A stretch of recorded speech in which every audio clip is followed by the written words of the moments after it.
One of the reasons brands lose so much money on creative testing campaigns, and if you've listened to me before, you know that I believe creative testing campaigns are like maybe the biggest cost center in all of e-commerce.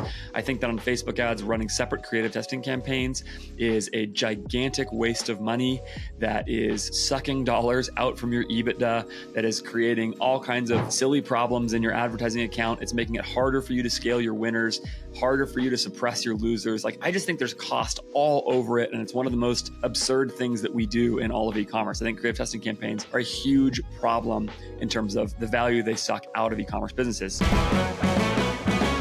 You might have heard me say that before. I got a couple episodes on creative testing if you want to get more sort of familiarized with how I think about this and what I do instead. The links for those are in the show notes, by the way. You can go check out both of my full-length episodes on creative testing campaigns and why I think they're so problematic.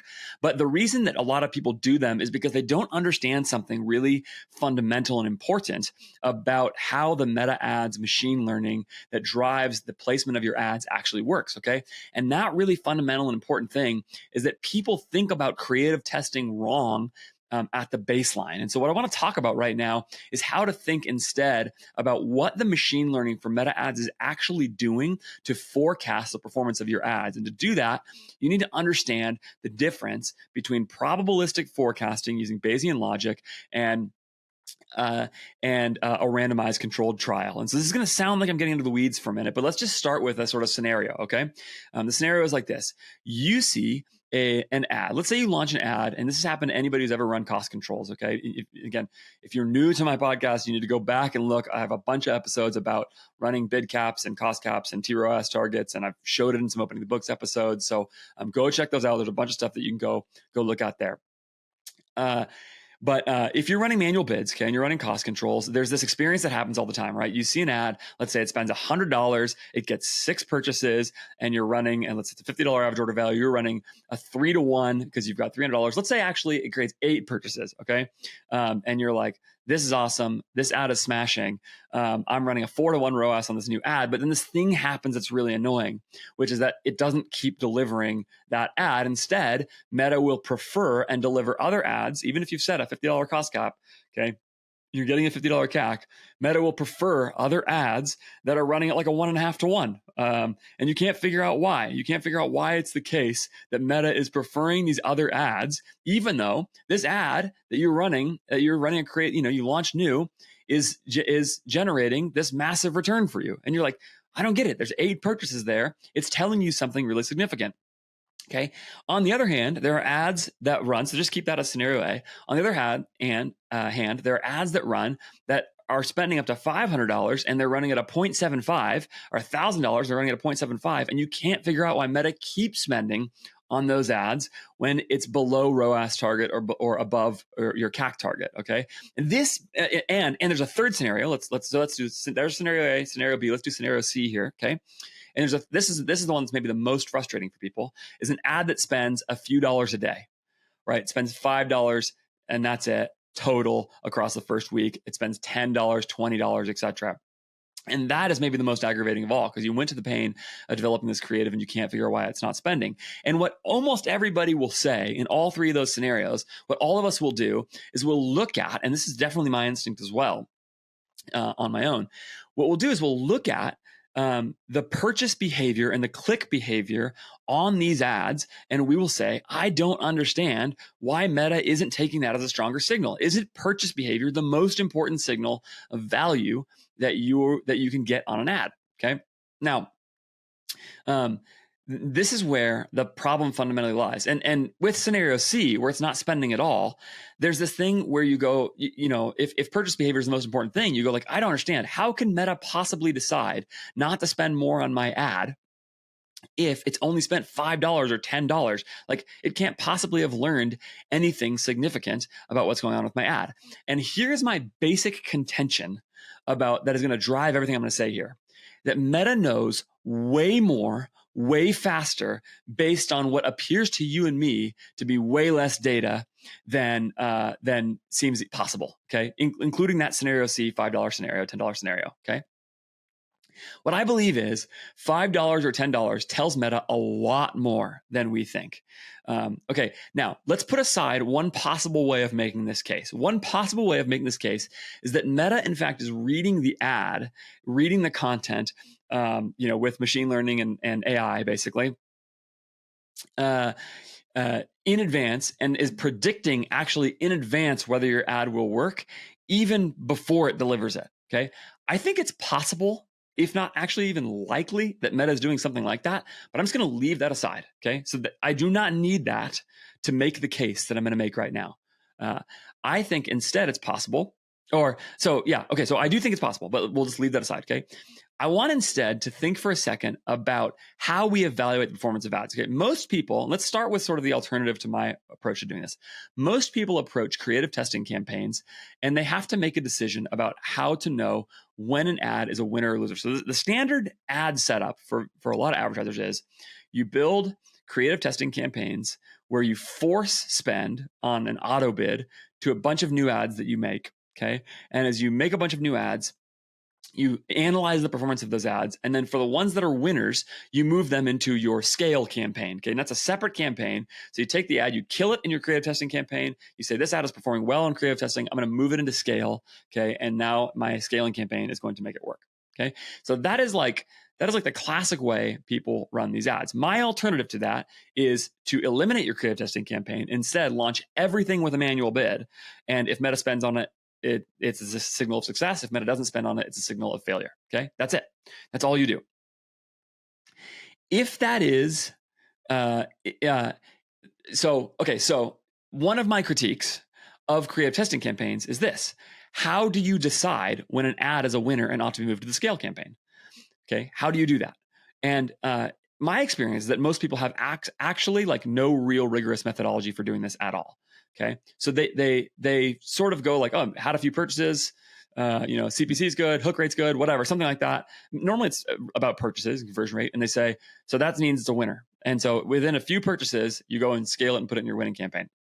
Now, there are manifold problems with this way of doing things. Like, first of all, if you're running scale campaigns as CBOs or as ASCs, where there's already some way, and a lot of people are, for Meta to prefer to rank which ads it's going to deliver, why not just launch it there in the first place if you're going to use so few purchases to determine what a winner or not is? Okay, but secondly, it's that so few purchases tell you so little. Every one of you watching or listening to this at some point has seen an ad like a scenario A situation, right, where an ad gets a bunch of purchases really fast and you're like, boom, we solved it. This ad's producing a 4-to-1. Scale the budget, it's working. And then the moment you scale the budget, it stops working, right? If you're doing it in an auto bid setting. Like, I ran ads like this for so long. I would just be so excited about an ad. And, I have all this bias. I make the ad. I think the headline's awesome. I think the visuals are awesome.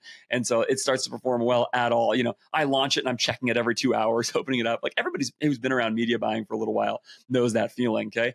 And so we have all this bias going into it, and you scale it and it doesn't work. And it's like, wait, why didn't it work? Well, that error is a problem all the time. And the reverse error is true too, which is, what about that ad that is spending but getting no purchases? How do you know you should shut it off, right? Because if it's the case that sometimes you scale an ad, you push spend to an ad that looks like it's going to perform, scenario A that I mentioned earlier, but it doesn't actually perform as you scale, then it's probably also the case that some ads, like scenario B that I mentioned earlier, that some ads look like they're not going to perform, but actually could perform. And so there is this problem methodologically of picking winners. And the best version that I could imagine somebody saying as an alternative to this, as an alternative to creative testing, is like, okay, Andrew, that's fine, but here's how I make the decision about which ad is a winner and which one is a loser. I use statistical significance, okay? And what they mean is they look at two cells in a test, okay? Two different, an A and a B, just like every A-B test, and they wait until they get statistical significance, and when they have stat sig, and I'm going to say stat sig because it's easier to say for the rest of this, when they have stat sig, they're going to use that and pick the winner. Now, first of all, I believe almost nobody actually does this. For one, at least very obvious problem, which is that it would cost huge amounts of money in creative testing to make every ad you run gets a stat sig before you make a decision about it. Okay, that's first. Secondly, the test design is nonsense. And this is where we go to the idea of a randomized controlled trial, right? If you go to any A/B testing tool online, what you're going to want to see is a true holdout test for it to work. Like a well-designed test, right? Let's say you do a geo lift study somewhere, okay? Or let's say you run an A/B test on Meta ads for ASC versus BAU, okay? Something like that. If you run a true A/B test, what Meta is going to do is split the audience between people who, between two groups of potential people, potential users on the platforms. Okay, and it's going to split the audience and make sure that sell A ads. Let's say you're doing ASC versus BAU. Your ASC campaign only serves to group A, okay, and your BAU campaign only serves to group B, and they don't see the other one. And that way you get a true holdout of each audience. Or a geo lift study would do the same thing, right? You take geo A and geo B, and you make sure that you don't run the ads to both, and you know, whatever. You see what I'm saying? You split the audiences. Nobody is doing that with their creative testing campaigns, okay? But in a randomized controlled trial, that's what you do. You take two audiences, you treat them differently and uniquely, and then you analyze the data for statistical significance. If you're still tracking purchases on your Shopify store with the native Shopify Facebook ads integration for your pixel setup, you need to move on. It is time to get better data tracking with BILY.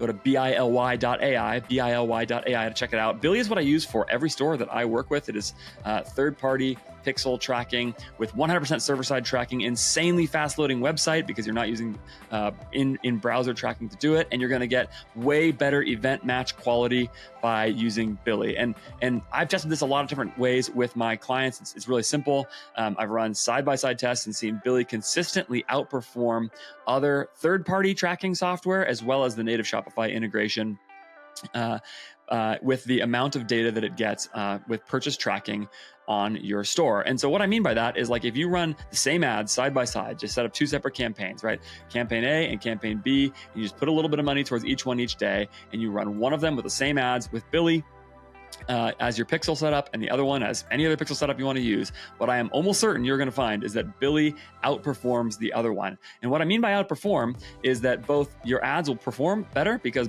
Meta has more and better information with which it can optimize, as well as it will record and track the information that it is actually getting more accurately. So it will record a larger volume of the purchases on your website for you. I have tested this multiple times. I've also seen it show up in the objective data of Events Manager, where the event match quality score goes up using BILY versus other software. It is affordable. It is a great piece of software. It is incredibly easy to install, and they're also adding all kinds of other really great stuff to it. You can get started for $1 for the first month. It's $1 for the first month by going to BILY.ai. If you want to track your ads more accurately, track your purchases more accurately, get started with BILY today. That's the way that you should set up a randomized controlled trial. But there's a problem, which is that is not actually how people are building these tests in Meta ads. And on top of the fact that it would be cost prohibitive, nobody's actually setting up a randomized controlled trial, holding out, putting up two ads, putting one in group A, one in group B, etc. And they shouldn't. I think it's great that they're not doing that, because it would be an extremely expensive way to test ads. That would mean you'd have to take every ad that you produce, okay, and run them through that trial to get a really meaningful test design for this to work. And so instead, what people do is they say they're looking for stat sig, but they actually have an extremely absurdly, ridiculously shoddy methodology for doing that. And they're instead using their gut a lot. They see a few purchases, they scale it. They see no purchases, they don't scale it, and they move on. And that is a really big problem. Now, the reason people do that is because they don't believe that Meta can learn fast enough about how their ads are going to perform. And so they say, okay, well, wait a minute. Meta can't actually learn enough about my ads on these low spends. The scenario C looms large in their mind, and they're frustrated because all these ads they make don't spend. And look, it is frustrating. I totally get that. It's really, really frustrating when you put time and effort into creative and it just doesn't work. Okay. But let me make the case that it actually works better than you think to do this. Okay. And And that is by first introducing something, and you may know this concept, right? And I'll just be honest with you, like, I'm not actually super deep stats. I'm going to probably get some details slightly wrong here, okay? My statistical knowledge can be a little sophomoric at times, so somebody should correct me if I get some of the explanation of this wrong, all right?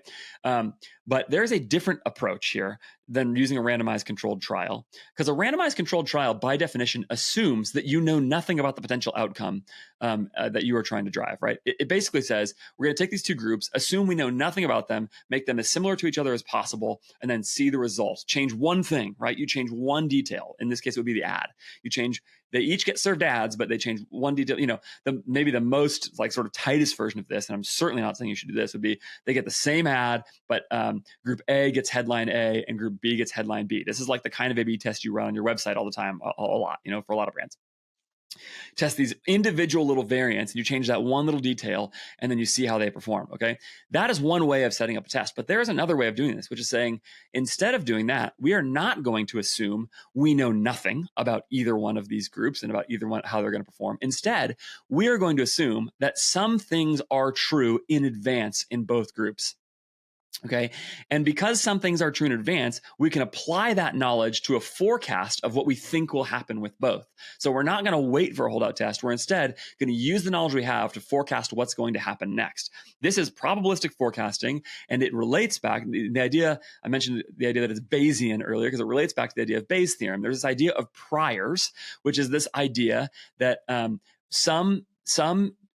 in your test and in your forecast, there are these priors, these prior beliefs, these prior ideas that probably hold true in the future as well. And those priors get adjusted over time, but that's not the case. And so let me give you one such example, right?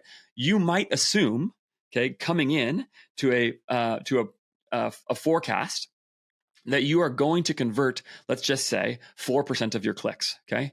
And that might be a prior, essentially an expected conversion rate, okay, off of the clicks that you drive that is going to go in. So as Meta starts to scale your ads, it is assuming, and I've mentioned this concept before, it starts with a prior that you're going to have a 4% conversion rate on those ads. Now, it's going to adjust that prior in real time as it learns, okay? But that concept is that it's going to probabilistically forecast the performance of your ads based on its expected conversion rate, which is the prior coming in advance. Now, why does it have that expected conversion rate? Okay, because it has a whole bunch of clicks before and a whole bunch of data before, and it knows that down probably to the level of the customer and to certain psychographic and demographic details and all these things and placement details, you know, how much does that 4% conversion rate probably, here's what I'm saying, that is probably actually made up of a lot of small conversion rates that roll up into it, right? So a Facebook desktop click, Meta would expect to perform really differently. It would have a prior. It would perform really, and let's call it from a 35-year-old rich woman, okay? That is going to perform really differently than let's say a Facebook stories click. So that's mobile now. And let's call it from let's call it a 22-year-old male college student who doesn't have a job. Okay. Those two clicks, Meta is going to expect to perform really differently, and it should. It has a lot of information to assume that it's going to do that. And as Meta delivers your ads, it is bringing that information into the delivery of the ads, scaling and amplifying and suppressing based on the likely outcomes down to all of these different levels. Now, Meta doesn't tell us that exactly, but this is really intuitive and really clear from the data that happens. This is why it basically never works for you to, in advance, go exclude placements and see if you can get better performance. It's sometimes frustrating. You'll see, you know, like, oh my gosh, we're getting all this delivery on Instagram stories and it's not converting at all. What if I just eliminate that? Right? Every time I've ever done that, and I haven't done that for a long time, but a few years ago when I would have done that sort of thing, right? It actually makes the performance worse, not better. And it's because Meta actually has more information about the likely performance next on your ads. And that idea, the likely performance next, is the notion of probabilistic forecasting. Now, forecasting the future, predicting the future, is by definition impossible. You will never get it exactly right, but doing it probabilistically is what actually makes sense. If you want to get your head around this idea, go back and read Nate Silver's book, The Signal and the Noise, and it will help you think through the way that good forecasting works in the world and about how we've tried to apply that across a lot of different domains. It's a really good book, really helpful, really engaging. You'll like it. If you want to get your head more around what I'm talking about, go read that book, okay? So there's this notion of probabilistic forecasting, and basically what is happening there is that Meta is taking a bunch of information it has in advance and using that to forecast the future, so that it can deliver your ads with the most likely outcomes relative to what you have told it. So if you're running manual bids, it is going to deliver as much spend as it can. Let's say you set a $100 cost cap, right, or a $100 bid cap. Let's call it a cost cap, $100 cost cap. So it's going to try and get you an average of $100. Okay. And if in that case, it's going to use a bunch of signals to say, here's what is most likely to happen. And Meta tells you, we're not guaranteeing you that you're going to get $100 CAC here. We're going to instead just say, most likely on average, we're going to aim for this CAC. Okay. And so it's, and Meta is telling you there that this is probabilistic. That means it is a possible outcome, but a probable outcome based on the information that it has available to it. But of course, again, the future is unpredictable, and sometimes the future is not like the past in a way that makes this difficult, and etc. Predicting the future is really hard, right? And so you build models, and Meta has built a model clearly in their machine learning that does this for you. Okay, now all of that said, here's the thing that you probably need to understand more deeply as a media buyer if you want to think through this a little bit more. And it's this. I just said that the expected conversion rate on 100 clicks, let's say, would be 4 purchases for a 4% conversion rate. Like that's the example I just gave. Okay. But clicks are not the only information that Meta has. If Meta had to get 100 clicks or 200 clicks or whatever to make a probabilistic forecast of the performance of an ad, it would require spending a bunch of money on that ad. Let's say you get a $2 cost per click, which wouldn't be crazy in today's world. Okay. If that is the case, then to get 100 clicks, right, Meta has to spend $200 on the ad, and that would get it 100 clicks. And let's say your actual conversion rate is 4% on that. It's going to take a long time for Meta to get enough clicks to validate that conversion rate is quote unquote real. There's actually a lot of statistical noise in 100 clicks. What happens if your true conversion rate is actually 5%, but in those first 100 clicks, you happen to only get 4 purchases, not for any particular reason, but just because that's just how it goes. There's like random distribution of outcomes in smaller samples, and that's how it goes. Okay, so you get 4 purchases instead of 5. If you had held and you'd kept spending, you'd actually get a 5% conversion rate at scale. Well, for Meta to validate that conversion rate is at all real, especially across all these different types of people, all these placements, etc., it would have to spend tremendous amounts of money to then build a forecast for your ad. Okay, but what if it doesn't need 100 clicks to make that decision because it has some other information about how people are engaging with your ads, and that information predicts the clicks, which predicts the purchases. Okay, so for example, if 100 clicks could reasonably predict a 4% conversion rate, what if let's see, what would make that? I think I'm trying to think through some math in my head right now. Okay, go like this. If 100 clicks reasonably predicts a 4% conversion rate, all right, then what would happen if you had a 1% click-through rate on your ads? That would mean that for every 100 impressions that you get, okay, that would get you 100 clicks. And so now Meta could maybe gather your click-through rate based off of, let's say, to get to 100 clicks, okay, then it could actually do that on 10,000 impressions. But what if it doesn't need 10,000 impressions to get an expected click-through rate? What if actually on 1,000 impressions, you got 10 clicks and that was a relatively strong signal? And what if actually there was something before clicks that signaled something more significant? And so now I want to talk about the idea of micro engagements. If I lost you for a second there, hang with me, okay?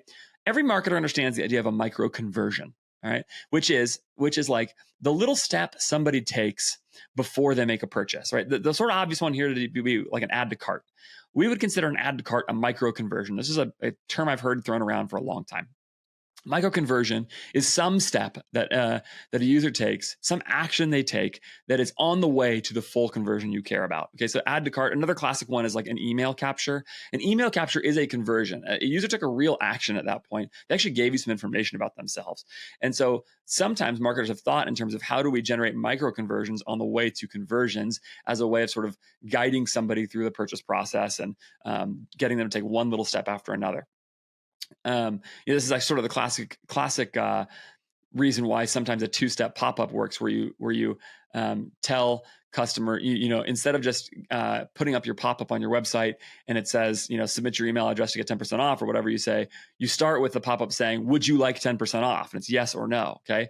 And then getting somebody to click yes is a micro conversion. It's a step towards that. And it helps them to take the next conversion to the next step after that, where they actually submit the email address. Go try that sometime if you've never done that. It'll probably make your email capture rate go up. Just asking for that yes first, right?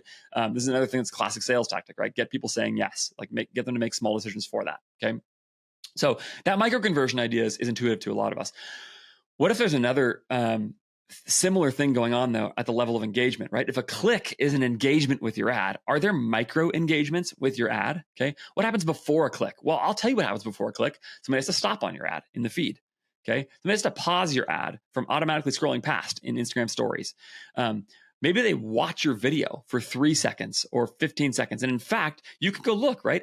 We know for sure that Meta is recording all of these micro engagements, I'll call them. And part of the way we know that is because you can pull them up in your dashboard. You can go look and see 3-second video views on every ad. And in fact, we even call that, many people call that hook rate. The idea is that tells you something about the user's experience with your ad, okay? So a 3-second video view, very often that happens on 40% or something like that, give or take 10% of the ads that you serve, the video ads that you serve. And so if 40% of the ad impressions that you serve end up with a 3-second video view, end up with a micro engagement like that, if 40% of them do that, and you serve 1,000 impressions, okay, and those 1,000 impressions come at a $10 CPM. Now you've paid $10 to get 400 3-second video views. And that's actually starting to create a larger sample size. Okay. Now, even if those 1,000 impressions are only likely to result in 10 clicks, and those 10 clicks are likely to result in no purchases, 400 3-second video views matters. And if we know for a fact that Meta is recording 3-second video views, what is to make you think they are not recording like stop rate on the ad, right? Or like pause rate, like, the user didn't scroll past it rate, those kinds of things. Like, this is not tinfoil hat kind of stuff. We know that Meta is recording all kinds of interactions that customers are having, all kinds of engagements that customers are having with their ads. And we can reasonably assume that they're using that data to power their algorithm and machine learning. Okay. So, I saw somebody joke about this the other day. Somebody said, like, I stopped for half a second on a photo that has a picture of somebody's butt on it or something like that, and suddenly I just get butts in my feed for forever, right? Somebody tweeted something like that the other day. Like, that's right? Like, everybody's experienced this, that you do something like this, and suddenly you get tons and tons of content like this. Meta clearly is seeing all of these things, and it's algorithmically serving more of it along the way. If that's the case, then your ad maybe actually only needs $5 to get hundreds of 3-second video views plus whatever other micro engagements are there, which Meta can then ladder based on your account's history, based on all of the data that it has before that, using probabilistic Bayesian forecasting, okay, to what is the likely conversion rate on that ad and what is the likely AOV on that ad. And in fact, it doesn't even need AOV if you're running bid caps or cost caps, because AOV is not a factor. Okay, in fact, it's just conversion rate and clicks. It's because it's a CAC based forecast. Okay, so it has all of this information, and that, I think, is something people don't think through when they think about this. That there's actually a lot more data accruing to the level of every single ad in your ad account, and this is why, over and over and over and over again, I am amazed when I force spend to ads. Like, a client will be frustrated that new ads are not spending. Client will be frustrated about that, and so I will force spend. Set up a creative testing campaign. This is a way to just sort of reinvestigate my assumptions going in. All right, and so we'll force spend. We'll say, like, maybe we should do creative testing campaigns. Lots of smart people do them. Let's try it. They seem to be having success. Yeah, and so we'll force spend, and over and over and over again, the Meta will suppress the same losers and amplify the same winners that it did when I launched them in manual bids. I have yet to get to a point. I'm sure there are false negatives out there. Okay, future forecasting is probabilistic. I'm yet to get to a point where I have seen a situation where forcing spend to an ad, and I mean this, I have no examples in my own ad accounts where forcing spend to an ad generated value in that ad that the manual bids did not pick up on their own. I haven't seen it. And I think it's because Meta can learn a lot faster using things like micro engagements and laddering that micro engagement performance to the broader chain of events that a customer is likely to take than people let on. And so what is the point of all this? The point is, if you think through the incredible data set that Meta has, I mean, this, like, think about all of the people constantly saying things like, oh, Facebook is definitely listening to everything we're saying, and it's serving, everybody's heard that, right? It's listening to your microphone and it's serving you content based on that, right? Like, the idea here is that there's so much more information in these platforms than we let on.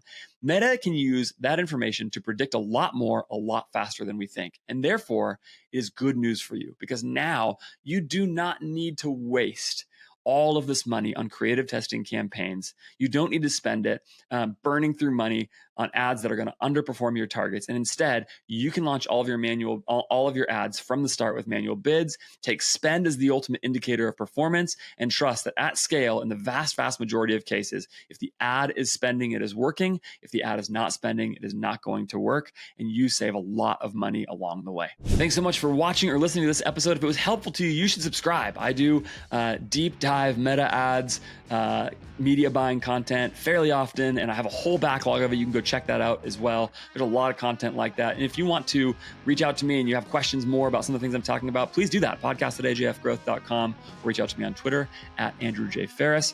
Don't forget to visit my sponsor that I mentioned on this show. That's BILY, BILY, BILY, and go to BILY.ai to start working with BILY today. It's the best conversion tracking software, server-side tracking software that I am aware of for your pixel, for your Meta ads. So go check that out today. Thanks so much for watching and listening. I'll see you next time.